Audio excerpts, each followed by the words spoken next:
You're rolling. You ready? Yeah, I'm gonna multiply you. There you go. Do it all. You bet. Just They had remember a to show. turn your page during, like when you take a break. I'll turn your page during the show. I'm gonna do this kind of stuff. There you go. Oh yeah, let's get some cool video, like upside down. Make it Yeah. look like they're. Okay, we're ready. Okay. So hit the flashing red button. This one? Yep. Mhm. And now your audio's rolling. There you go. Hey, you're listening to What's Up Starring Ashlyn, and that's me, Ashlyn Redwine. We just listened to Hold On Till Heaven and by Michael Lee, who's sitting with me right now. Can you say hi to the fans? Hey fans. So we're gonna take and see what Michael has to say about his new album, No More Fairy Tales. Tell us what you can expect from your new album. Well, I think we'll be glad just to get it done because we've been working on it now for about 2.5 years. So it's been going kind of slow, if you know what I mean. But you'll get a real rock journey. And by that I mean if you know kind of like older albums that used to be around by bands like Pink Floyd and Rush, where they kind of took you on a sort of a fantasy journey. That's kind of what we're going to do with this album. So I think it'll be pretty cool. Yeah, I think, well, I haven't really listened to all your music, but what I've listened to so far is, like, really, really awesome, and I really like it, and, like, I've never really listened to, like, rock and stuff, but I really like it. Well, cool. Thank you. So let's travel back into time a little bit and find out what was your first concert you went to. Wow, my first concert I went to. Well, I'd have to say it was a heavy metal concert. Do you It know? was for a band called Judas Priest. You ever heard of them? No. Well, they were they've been kind of a popular band for many years amongst like heavy metal fans, and you might say that the term headbanging music came from them because they're like really wild and aggressive. But actually, you know, if you start to really listen to their songs, their songs are very melodic. You know, you can really enjoy kind of the lyrics and the way that they sound and everything. And I Play a Flying Bee as sort of an homage to one of their guitar players, K.K. Downing. He was kind of like my guitar hero. And he plays a flying bee, and he has sort of a dueling guitar solo in most of their songs with their other guitar player, and they go back and forth, and I've always thought that was really cool, and so that kind of inspired me a little bit. So, what kind of music, like, do you play? I know you play, like, rock, but do you play any other? Yeah, I really do. I like, well, you know, any musician that is a guitar player, you know, you tend to almost need your instrument in your hand at all times. So Steve here can tell you that whenever I'm around, I'm always picking up the guitar and just strumming and playing that. You know, I kind of go into withdrawal if I don't have a guitar every so few hours or so. So I like to play, you know, acoustic songs, and I actually used to even play like some Spanish flamenco, you know, that is sort of a different kind of finger picking technique. But I like pop music too, and I kind of like a mixture of it, you know. To me, that's what's really cool is when you can kind of take several different styles of music and mix it together and come up with something new. So can you tell us about your band and who are in it? Well, there's me, myself, and I, because I play a lot of the different instruments that are on the recordings. But when we actually play live, we have other folks, and one of them is right behind you. That's Steve. Steve is a jack of all trades. He plays drums, but on some of the recordings he plays bass too. He plays piano and keyboards, and his uncle plays keyboards for a band you might have heard of called The Who. Yeah. Yeah. First time my mom told me The Who, and I'm like, The Who? I Yeah. didn't understand who the Who was. You know, he gets that all the time. Yeah. But his uncle plays for them, and he played on some keyboards on our album too. And then we have another gentleman that comes in and plays bass his name is Mike Riley. And I have another band called the Lost Boys where I have a keyboard player, and his name is Andrew Richardson, and he comes in and plays keyboards. And we have another guy who comes and sings some of the like howling screams and things like that you hear on maybe another song you'll play a little bit later called Lost in Touch. And his name is Anthony Edge. So we all just kind of like get together and play these songs. So how did you all meet? Like, was it all an accident or was it all on purpose? Well, you might say it was an accident. I don't know. It all kind of started with my 80s band called the Lost Boys. That's how I met Andrew, the keyboard player. And we played a bunch of different venues and dates in Houston, and we needed a sound person, and that's how we met Steve. Steve was our sound guy. And it was just sort of a happy accident that we found out, oh yeah, by the way, he plays drums. He has a recording studio and he records. And then, you know, his uncle actually plays in the band The Who. So those are all sort of happy accidents, really. What instruments do you play in your band? I said I heard you play all of them, but like what instruments do you play like the best out of your band? Well, I don't play all of them because Steve plays drums. But probably just guitar. You know, I play lead guitar and then I play rhythm guitar. And on some songs that we do, not necessarily on this album, but on other ones that you'll hear, perhaps, I play acoustic guitar and I play 12-string. And so kind of different variations of just a regular guitar. So what instruments do you play in like in general? Like how many have you learned and stuff and like you enjoy playing? Well, obviously I love guitar. I like playing bass too, because it's sort of a different challenge. You know, the bass has kind of been called the glue that holds a song together, because it gets with the drums and it gets underneath that and it creates the main rhythm that you have throughout a whole song. But I like keyboards a lot too. I like being able to come up with different melodies and obviously we love sound effects, because if you've listened to our songs, we have a lot of different sound effects in there too. So I like throwing those in there. So how old were you when you started in the music industry? In the music industry, well, I was about 14 years old when I recorded the first song that I did with some neighborhood friends of mine. We went to a recording studio and we recorded, and we sent it in to a bunch of different record companies and stuff, hoping that we could get signed by a label and that kind of thing.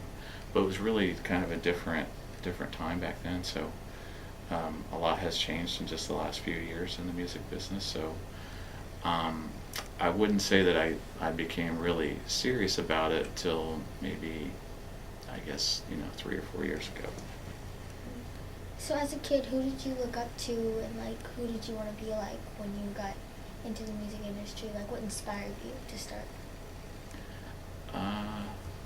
Boy, that's a tough question. You're good at throwing those out there, aren't you? I do a lot of those. Yeah.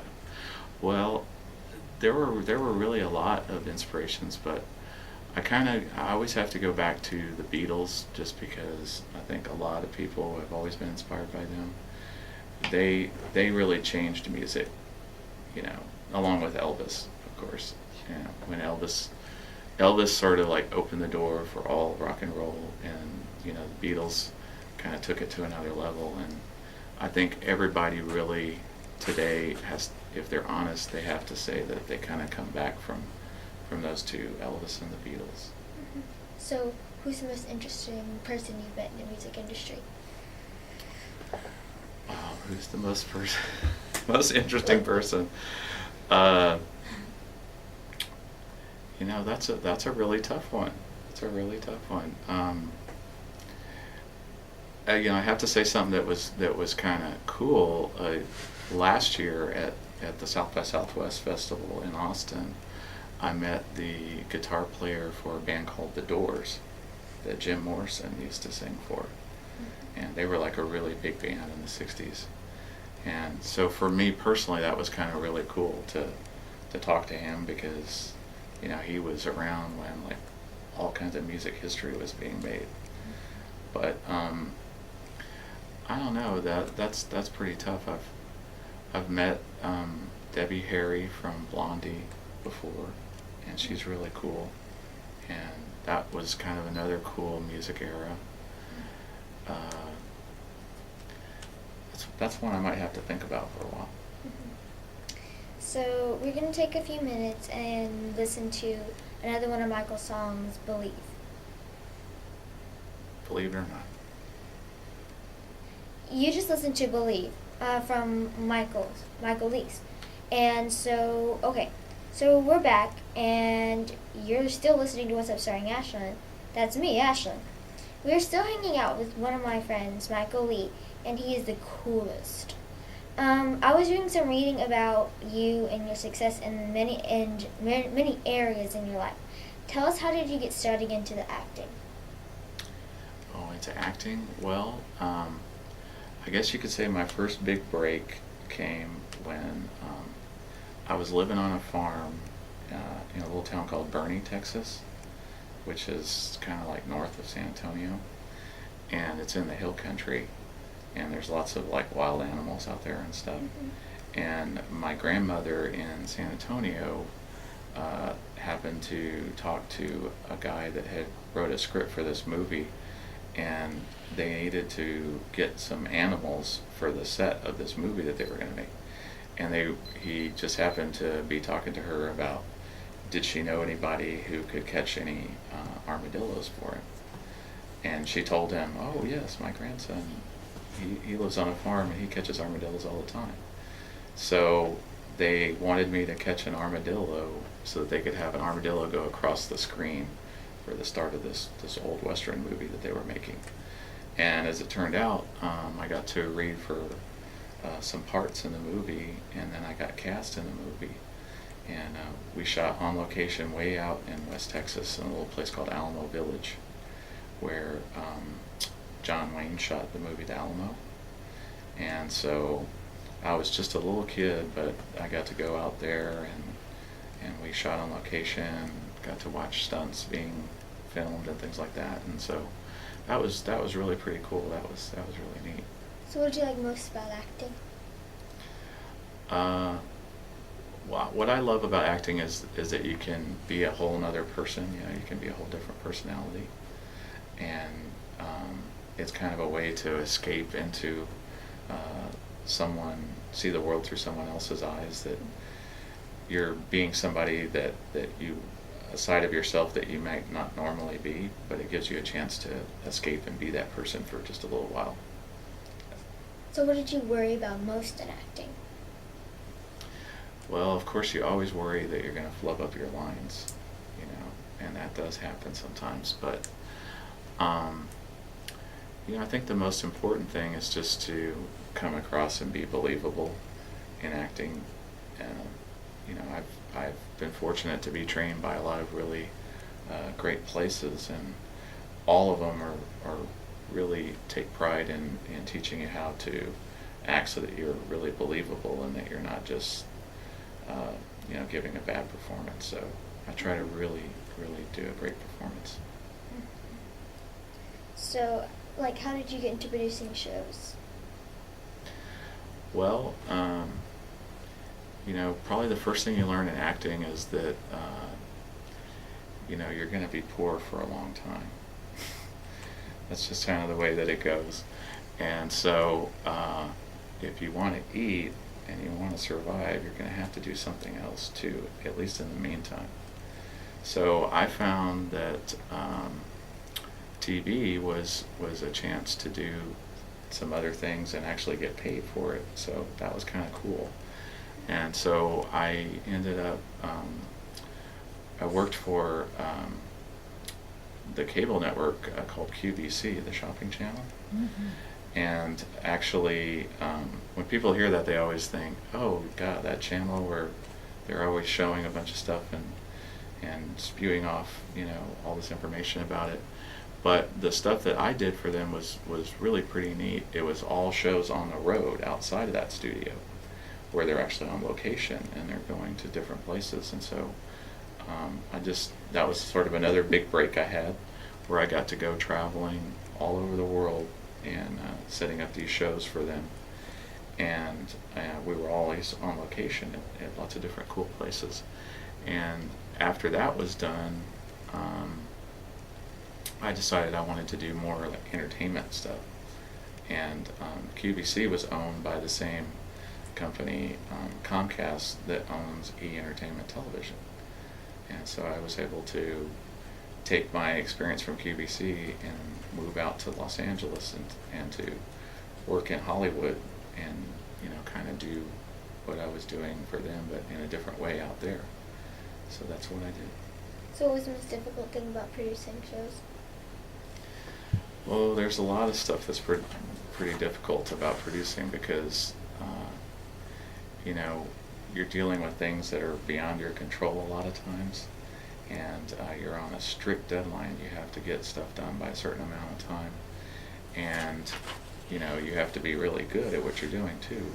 So it's really challenging. You have to be kind of like a juggler, really, and juggle a lot of things all at the same time and do it in a very short amount of time. So it's really lots of pressure.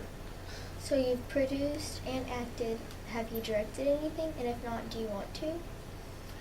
Well, I've directed plays and I've directed actors, doing different things for like little television spots.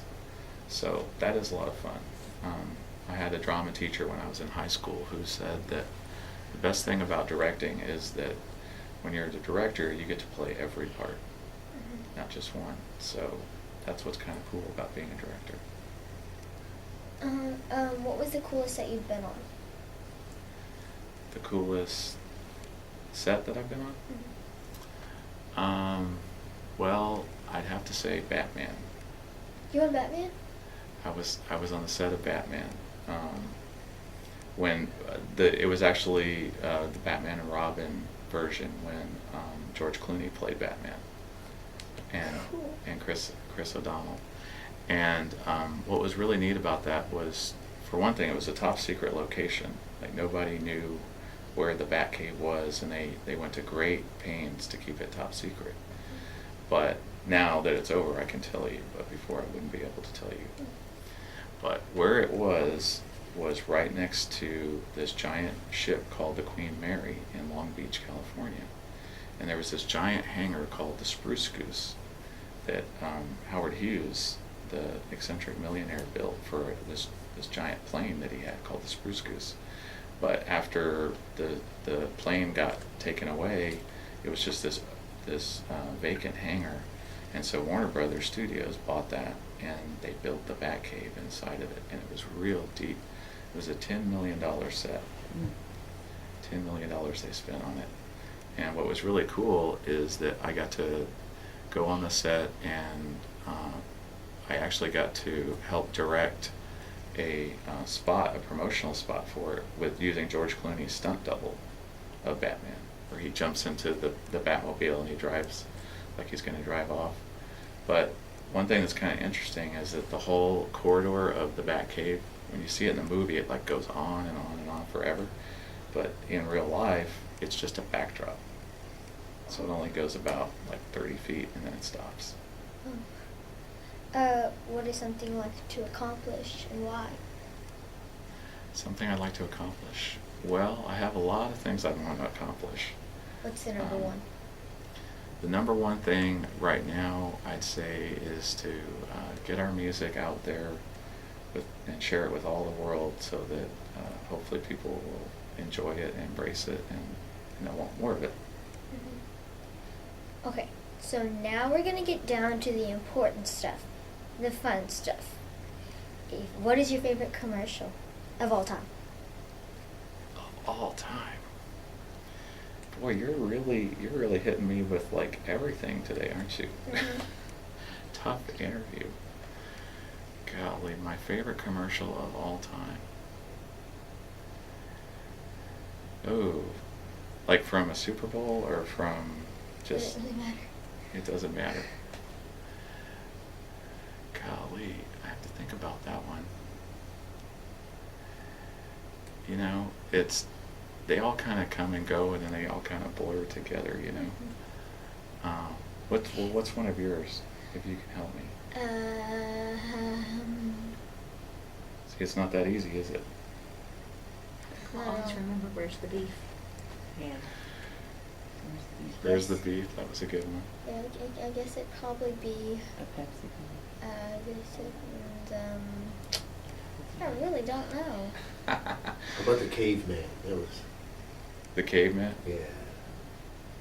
the one that's out right now. With, Yeah, the caveman, the Geico. The Geico caveman. That's a good Yeah. one. That's Yeah, a good I'd one. probably I say always like Geico. those. Yeah, the Geico lizard. He's probably. I'd probably always say been Geico. One of them is the blue car one where he's like, they're on a radio show and he's like, what car do you have? And she's like, well, I'm buying a new one. And he says, is it blue? And she says, well, I don't know. And she said like some fuel injection stuff. And he's like, well, I bet you look good in one blue one. And she's like, well, thanks. And it was on a radio show, and she was a caller, so you didn't even see her. And Geico was like, well, I guess you could be like, it was really funny. And my mom and dad said something about buying a new car, and I said, we should get a blue one. Mm-hmm. Well, I remember one from the Super Bowl a few years back where these guys were like cowboys, and you thought that they were herding cattle, but instead they were herding cats. And there were all these cats all over the place, and they were having to stampede them and herd them around. That was a pretty good one. I like that one. If you were an animal, what animal would you be? Ooh, what animal would I be? I'd probably be a raccoon, because they're pretty clever and Yeah. cool. They're cool looking, aren't they? Mm-hmm. Let's see. As a child, what was your favorite toy? Well, I'd have to say G.I. Joe. You know. They all like their I stuff. had a G.I. Joe, yeah. You caught me there. Have you ever wondered why crop circles are round? Well, I've seen the movie Signs, so that kind of explains it. But Never seen it. you ever seen that? Oh, you should go rent that. If you could choose your first name, what would it be? If I could have chosen my first name? Well, I love my name, Michael. Because Michael was, if you go to the Bible, Michael was an archangel. Mm-hmm. And he was like real powerful. So it's kind of like, you can't get better than that. So. My name ain't nothing. Do you see the cup half full or half empty? Oh, I always see it half full. You have to. I see it half full. Sometimes. Well, most of the time. I guess it depends on how thirsty you are, huh? Yeah. Depends. What was your favorite childhood story?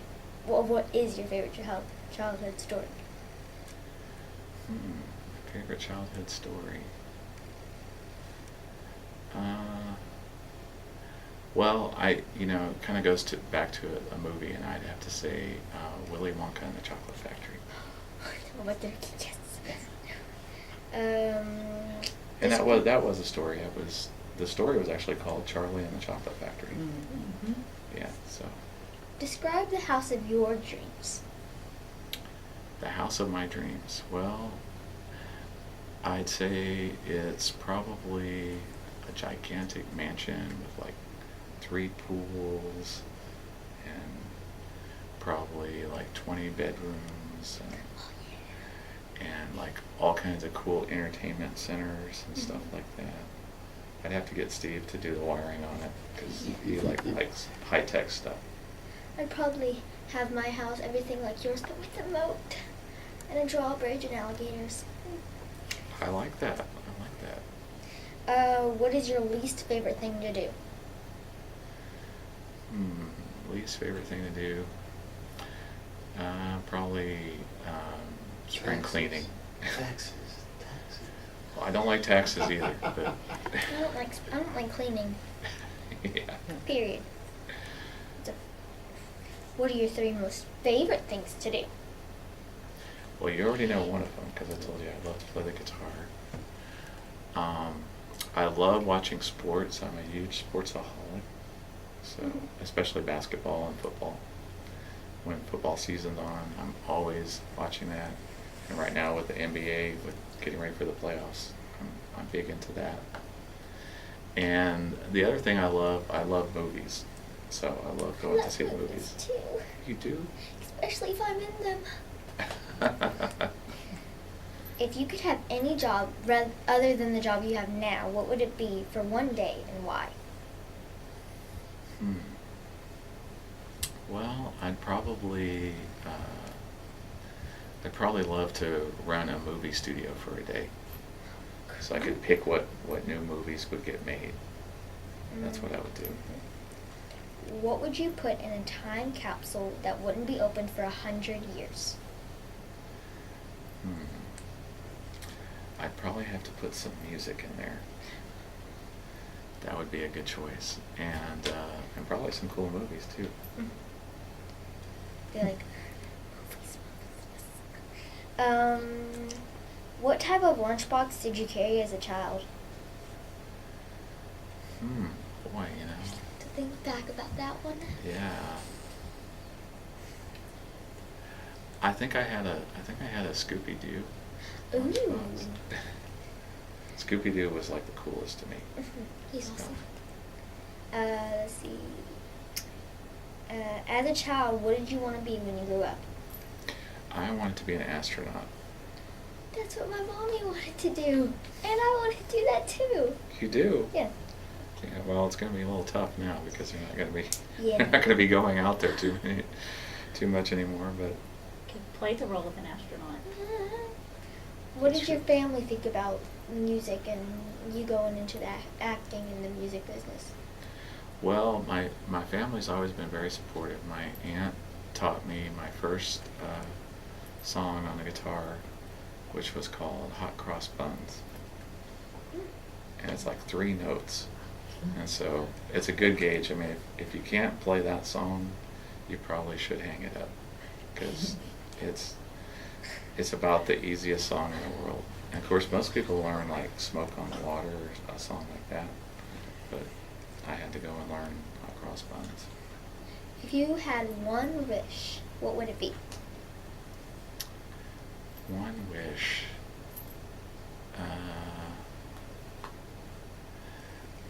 I would wish for world peace. No. I'd wish for world peace and there'd be no more worlds. Wars. No. I'd probably wish. I don't know what I'd wish for. Well, with one wish, I would wish for all my dreams to come true. I would wish I for wish for everyone more to have a wishes. wish. I'd wish for more wishes. That beats mine. There you go. So you get more wishes. There was no rules. No. I really want to get this one. If someone came up to you and asked, if they were going to put your face on a piece of money, a bill or a coin, what piece of bill or coin would you want it to be? Well, it would have to be $1 million bill. I probably want mine on the dollar because people use dollars more. So it seemed See, me she a lot. likes herself a little bit. See me a lot. I mean, when you thought about wanna what be money used you a want to lot. be on, Yeah. Is there something else you'd like us to know before we go? Well, I hope that you get a chance to listen to all the songs, and I hope you enjoy them, and know that we put a lot of craft and art into doing all these songs, and we hope if you enjoy these, you're going to like all the other ones that we have coming out, because we've got a lot that we're working on. So this is sort of like a music factory that we do. So today we leave you with another one of Michael Lee's songs, Lost in a Touch. Remember to listen to What's Up Starring Ashlyn Thursday at 6 p.m. on theviewin.com. Love and peace. And that's a wrap. Watch out for vampires, man. Yes. Let's go.